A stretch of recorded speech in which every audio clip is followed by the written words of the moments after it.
Simon, a lot to get through this morning. One of the stories that producer Luke and I homed in on right away, the back of the Times, there's a line Grealish is told. And this is Jack Grealish, of course, celebrating Manchester City winning the treble, maybe celebrating more than most of the other players, but anyway, celebrating, and it was all above board. Or was it? Gareth Southgate, of course, England coach with Grealish there on England duty. Gareth Southgate says, quotes, "There's a line to the level of celebrations that players should be entitled to before England duty," after Jack Grealish enjoyed 3 days of alcohol-filled partying to mark Manchester City's treble triumph. Now, then when you look at the quotes, yeah, sure, there's a line as a headline, but then when you look at what Southgate is saying, he doesn't really go into it in any great degree. He says, what is different is that everyone posts everything on social media.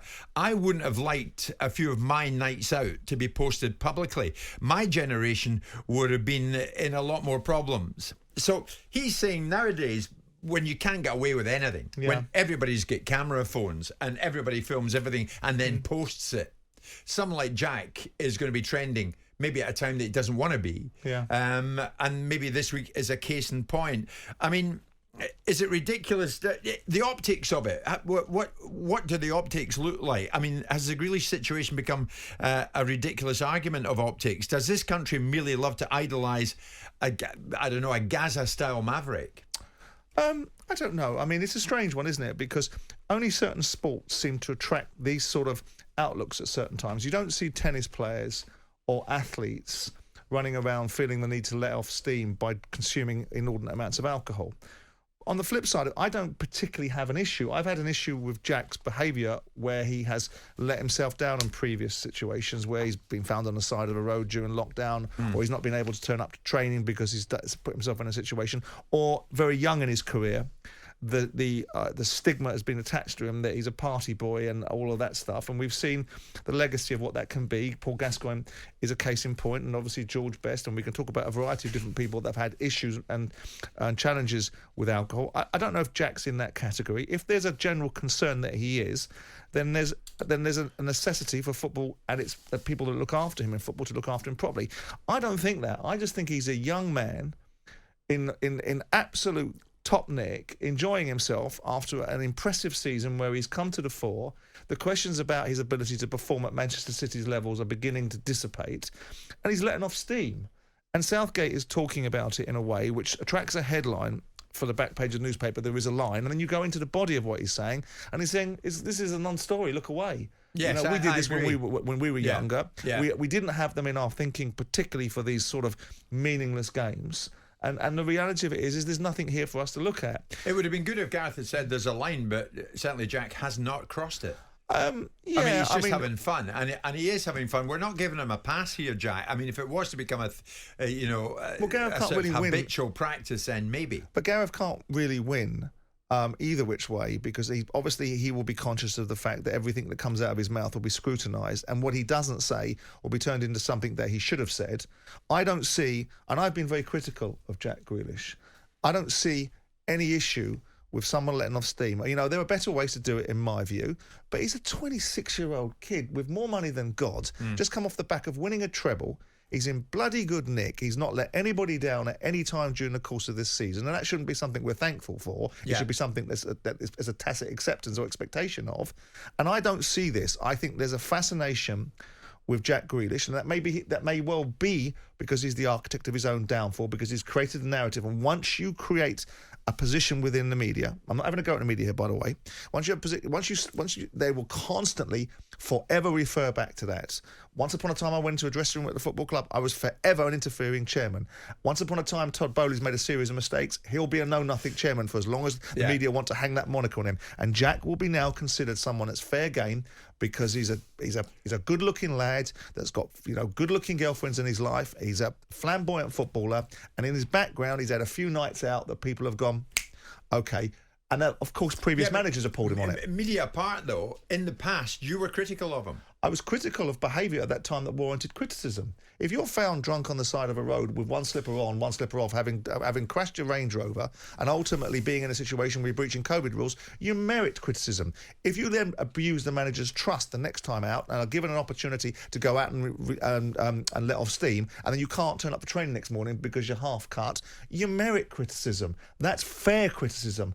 Unfair criticism is to say, once upon a time, he was found half-cut in Ibiza, throwing himself around as a 19-year-old boy, and that carries through his career forever. Yeah. That's not fair criticism. I mean, in this instance, as I say, the headline, there's a line Grealish is told, but then when you look at the quote, and Henry Winter in the Times, and I'm looking at the Times, Henry Winter says, Grealish has every right to celebrate what he and City achieved. We can't slate players as robots and then slate Grealish for being human, revelling in trophies. Southgate says there's a line, while Grealish keeps getting over the finishing line first.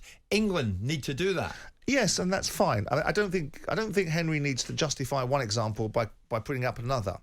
People being in the media trotting out tripe and regurgitating something of no substance isn't the same as people needing to drink themselves to Palookaville as a justification for letting off steam. They're two different things. They're forced comparisons. We get fed up with people like Harry Maguire going into the media after a game and turning around and saying precisely nothing and having no sentiment behind what he's saying besides what he thinks is right to say. We get tired of hearing PR guys inside the social media enclaves of Man United creating content designed to meet what they think the public wants. That's one criticism. That doesn't mean that ultimately, because someone can drink themselves to a standstill in celebration, that should be justified. I would like to see that the relationship between alcohol and English footballers is severed, because I don't think it brings out the best in them. I don't severed. think it... Not reduced or dulled down. Severed. Well, look, I mean, severed is... I'm not being some old curmudgeon, but I don't think drinking yourself to a standstill for any period of time enhances your athletic capabilities. You don't really see it in other sports. You perhaps see it in cricket, and I was not enamoured with the 2005 Ashes team turning up to the number 10 Downing Street drunk as a skunk. Yeah. Albeit most of those guys in there probably wouldn't have noticed because they're probably half the politicians were half cut themselves, or seemingly so. Yeah. But I just look at it and say, I look at tennis players, but then they'll turn around and say, well, tennis players go off grid for about 2 months, whereas footballers in this day and age possibly don't. And it's different, Simon. Tennis players don't get on the top of an open-top bus parade and go down a street that's mobbed in Manchester. I mean, it's totally different. There's an adulation that these guys get, that Jack is getting, that others are getting. And well, we don't see boxers. Well, there is an element of certain boxers have behaved in a certain way. Boxers and behaviour, come on. But, yeah, I know, but not necessarily from the point. Yeah, I mean, I suppose that's not a particularly good point, because we've seen the challenges that Tyson's had. We've seen the challenges that Ricky Hatton's had. I think the bottom line is that Jack knows the line. And let me tell you, I know Jack's parents, and Kevin, his dad, is a great fella who likes to celebrate a little bit himself. But I mean, a bit drunk himself when someone interviewed him the other day. And he's bloody proud of his son, and so he should be. Yeah. And at the end of the day, I think they know the line. I don't think we're veering into Gaza territory, or there's no danger. There's a danger of that. I don't think there is. I don't think there's a necessity to make that comparison. No. I don't see any. I mean, we didn't. I mean, obviously during the time, a lot of people didn't know Paul Gascoigne's travails outside of the industry. That's right. They knew it inside. They knew it. I mean, I had people like Curtis Fleming that played for me, that played with him at Middlesbrough, and they used to tell me the stories of Paul Gascoigne coming in and having a shot before he kicked off a game for Middlesbrough and stuff of that nature. Yeah. But in this instance, I just think he's not 26, by the way. He's 28, according to someone. Okay, split hairs, doesn't matter. He's still a young man. Yeah. And in a quite immature industry where people are lionised and lauded and applauded for everything they do, good and bad. Yeah. But I don't think... I think this is a sad indication, and I genuinely think this, and you're going to get bristle with me, that the propensity in this country is to build people up so we can whittle them down. And Jack Grealish letting off steam for 3 days post the biggest achievement in English football in 24 years, to me, is not an event where we need to start making an intervention. No, fair enough. Scott, the Hammers fan, wants to know, Simon, where actually is Palookaville? I'm not sure. Do you know? Where is Palookaville? Palookaville. It's a place that you go to oblivion.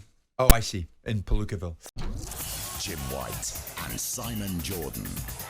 Monday to Friday mornings from 10 on AM, on DAB, via the talkSPORT app and on your smart speaker. talkSPORT.